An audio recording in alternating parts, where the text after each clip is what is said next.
Yeah, well, you see,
what's going on, everybody? Welcome back to the channel. I've been waiting to do this video for a long time now, so today, as you can see by the title and the thumbnail, today I'm going to be showing you guys my personal sneaker collection.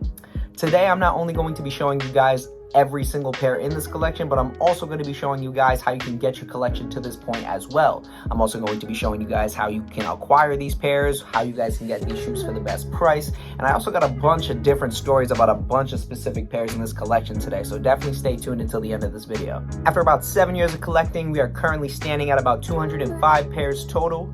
With that being said, let's get into the first shoe. Since it's the first of its kind, I feel like it's only right to start with the Jordan 1. The Jordan 1, in my opinion, being one of the best Jordan silhouettes that there is. I do indeed have a bunch of pairs of them, and it's definitely the #1 pair I have the most of in this entire collection. With the silhouette being so clean and having so many different dope colorways of this shoe, you really can't go wrong with a single pair of Jordan 1s. And yes, these two.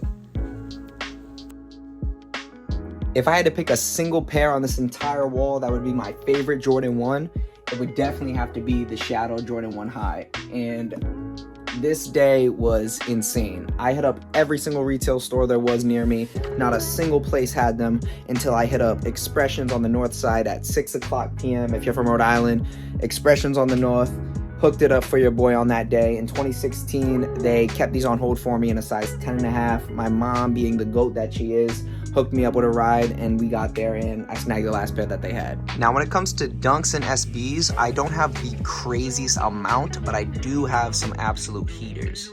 Out of all the pairs that I have when it comes to the Dunks and SBs, I definitely would have to say the Tiffany's probably would have to be my favorite.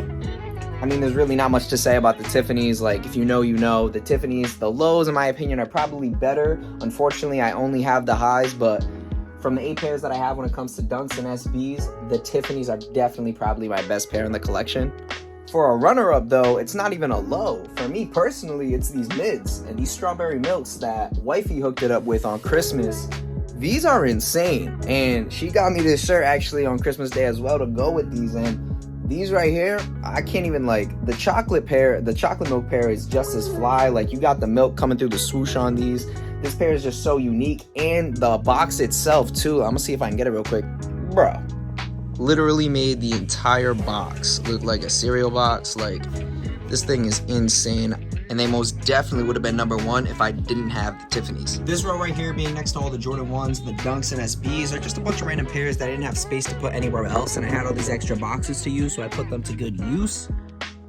The craziest pair that I have in this row right here would definitely have to be this PE of these LeBrons right here. I do not know the exact name of this LeBron, but I do know that it is a PE. I got these out of Got Soul, I want to say about 7-8 months ago when they came down to Worcester. And when I was there, homie, he had them for like, I want to say $120. He had no box. Obviously, you got that little nick in the patent leather right there. And I told him, like, bro, I don't got $120 for those. Like, I can't do 120. And he basically blessed it and got me these for $50 because I bought another pair as well. So I did like a 2 for $100 deal. I'm not sure what other pair I bought with these. But this pair right here, these PEs for LeBron, I have no idea what the name of these are or the value of these. I could not find them anywhere on a Go, on a StockX, nothing like that. But these PEs right here, definitely one of the craziest pairs I have in the entire collection. Every single pair on the futon right here is actually for sale. If you check me out on Instagram at Kickmatics, you'll be able to see in my for sale highlight exactly every single pair that you see right here. I'll pull out a few just to show you guys. Right here from 2008 that you guys saw in the intro are the 6.0 Dunk Lows. Absolutely insane. Flawless condition too for the age that this shoe has and the condo that it's in. Absolutely beautiful. These here are an absolute gem. These right here are the Kobe 11 Elite Lows in the Brazil colorway. Here's a quick look on what the market's looking like on these right now. Quality on these are absolutely unreal, and the condition that they're in are flawless. Not sure when or what event I will be vending at next, but just know that if you do see me at an event near you, these will be at the table.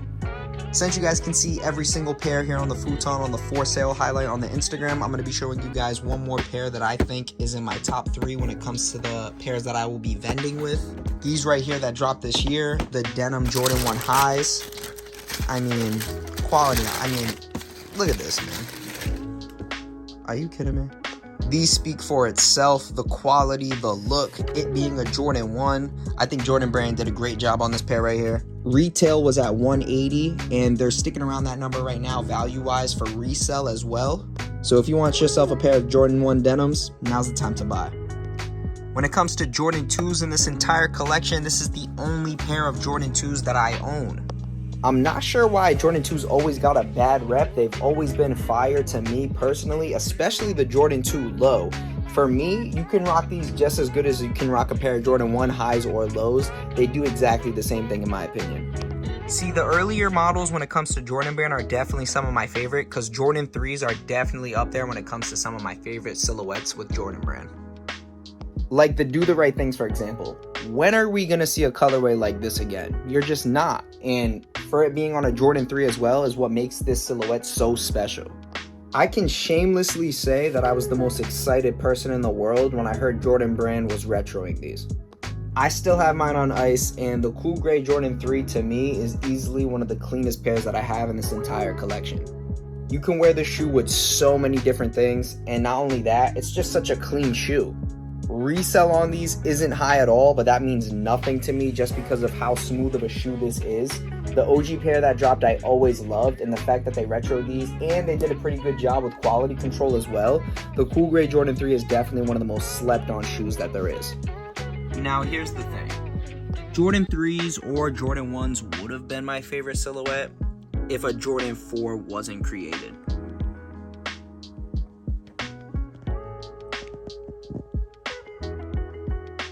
The Toro Bravo 4 has always had a special place in my heart ever since I was a little kid. This shoe right here is the reason that I got into the sneaker game in the first place, and wifey surprised me with these on my birthday one year. You could see the Stadium Goods tag hanging on the side of it. As you know, Stadium Goods Flight Club, you're gonna pay a pretty penny when you're buying from them. Without this shoe, this collection probably wouldn't have been a thing. This right here is the reason why I do what I do. Few pair of Jordan 5s that I can say I definitely mess with. Jordan 5s are definitely a smooth silhouette, just not one of my favorites.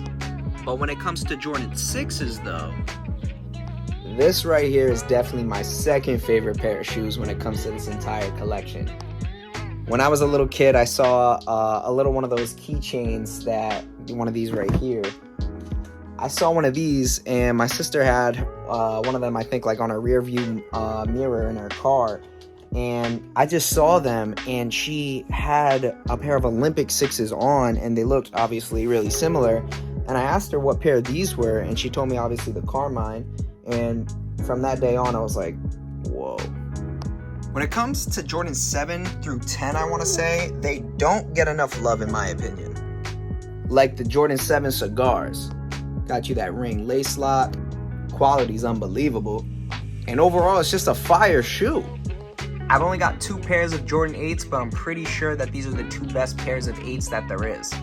Got an absolute classic in the Bugs Bunnies, and my absolute favorite in the Confetti 8s. These Confetti 8s are on ice, and this pair actually was one of the 2 pairs that I got to buy at the Urban Necessities Soho location in New York City. Just an extremely dope pair, and yes, it even comes with a little bag of confetti as a hang tag. Before we go to Jordan 9s, we got this section in the middle right here. Starting off with LeBron's first ever signature pair of shoes. These are an original pair from 2003 with OG All DS. Got these at my first ever sneaker event ever. Shout out Get Ya Sneakers. They blessed me with these at Gillette Stadium when they had Got Soul over there, and this is just an unbelievable shoe to have in the collection. One of the only pairs of Adidas that I have in the whole collection. These right here, if you know, you know. One Punch Man is definitely my favorite anime series ever, and the fact that Bait and Adidas came out with something like this is definitely special. I mean, do I have to say anything about these? After the Dornbeckers, we have these Weatherspoons right here. These are extremely fire in my opinion. I love all the detail that went into these. Sean did an amazing job in my opinion, and they just simply don't get enough love. Some other pairs here, like these Weathermans right here, I got from Origins NYC when they were in their Soho location. Got some OG Hirashi 2K4s that Kobe used to hoop in. These Air Max 90s that are just simply wowza. And a really dope pair of these Chinese New Year Air Force Lows. Moving on now to the two pairs of Jordan 9s that I own. I got these UNC 9s in extremely clean condition. Shout out U7. These are fire. I love these, and 9s just simply don't get enough love. Might as well show off the Space Jams too. Now we move on to Jordan 10s. So I bet a question that you're probably wondering is what shoe started this entire collection? And the first shoe that started every single pair in this room right now was freshman year. I got these for Christmas. My mom surprised me with these. I believe she got these at Expressions on Newport Ave in Pawtucket, Rhode Island. And the NYC Jordan 10 was the first shoe that started this entire collection. I still got these in extremely mint condition. Like, these are, to me, it's just a simple all-black Jordan 10 that you really can't go wrong with. OVOs, I'm backs, and probably my most fire pair in the Dornbeckers. Next, we move on to Jordan 11s, and this is probably the second most of any silhouette that I have in the entire collection. For Jordan 11s, I have about, I want to say 14 pairs of Jordan 11s I own, and I love each and every single one of them. I'm not going to pull out every single pair of 11s that I own, but when it comes to my favorite, I'm definitely going to have to go with these right here. That glittery effect and the way that these shine in the light, the way that the sun hits them is just so pretty. Coming up next after the Jordan 11, we have the Jordan 12s. And you gotta own a pair of flu games when you have Jordan 12s. Not only do I have the release that came out in 2016, but we have the 09 release as well. The difference from the 2016 pair and the 2009 pair is the 2009 pair says not only the year of the flu game, but the amount of points that he scored as well, with that little sick face right there, which is a really cool detail to have on these. After the Jordan 12s, we have a few pairs of the Jordan 13s. The He Got games are definitely one of the most iconic colorways when it comes to the Jordan 13. Everybody knows that Ray Allen and Denzel Washington obviously made this shoe what it is to this day. Finishing up on this wall, we have a few pairs of the Jordan 14s. And from 2005, one of the cleanest shoes I've ever held in my possession is the Forest Green Jordan 14. From the sock liner to the leather, the quality of this shoe is just next level, and the Forest Green Jordan 14 from 2005 is easily my favorite Jordan 14 that's ever been created. Now, for everybody that doesn't wear their shoes, we have a pair right here of an originally released Jordan 4 white cement from 1989, receipt and all, absolutely demolished, and as you can see, these aren't wearable anymore. These white cements are definitely a piece of history that lies in my collection, and the fact that I have an original pair of the white cements, I have two pairs that released in 2016 in really good condition, but having a pair of these from 1989 with the receipt and the original box is just legendary. Now, I said in the beginning of this video, I got a bunch of these shoes for a great price, and I would show you guys how I did so. If you guys seen in my last video, I showed you guys how to turn your beaters back into some heaters. Now, these LS Tours right here weren't always in the greatest condition. They not only needed a deep clean, they needed a repaint, and I definitely helped when it came to the creasing of this shoe. So what I'm basically trying to get at is, buy your shoes when they're not in the greatest condition, get them at a low cost. Look at my video that I previously posted on how to get your shoes looking back into tip-top shape, and now you got your pair of $250 shoes for about 50 bucks. Just a quick little tip to get your collection started. I know y'all see those capsules on top of both these towers right here. These right here are the Marvel Puma Carnages. Each pair gets a capsule for its own, and the box is ginormous. Just giving these a good twist, lift the top right off. The Carnages in hand are unreal. The quality on these, I can't even really explain. It's just, there's so many things going on these. Bait as well did these with Puma. Bait is just, as you guys saw with the One Punch Mans, they know what they're doing when it comes to creating a pair of shoes. Definitely one of the wildest pairs I have in the entire collection. When it comes to the boxes, it's really just finding space. These go rows and rows deep. That Carnage box I was talking about earlier, it's like about 7 normal boxes. It's just ginormous. No, these are not all the boxes either. We go into the jackets over here. We got rows deep of boxes in the closet, under the bed and futon. It's really just finding space for those boxes. You can't give up the boxes because with a lot of these pairs, the box is just as special as the shoe. Other than a few pairs that I might have downstairs, that about wraps up this video when it comes to my entire personal sneaker collection. Any thoughts or questions that you guys may have, make sure to leave that down in the comment section below. Make sure to share this video with all your family and friends. I appreciate every single one of you who took the time out of your day to watch this video of mine right here. It truly does mean everything to me.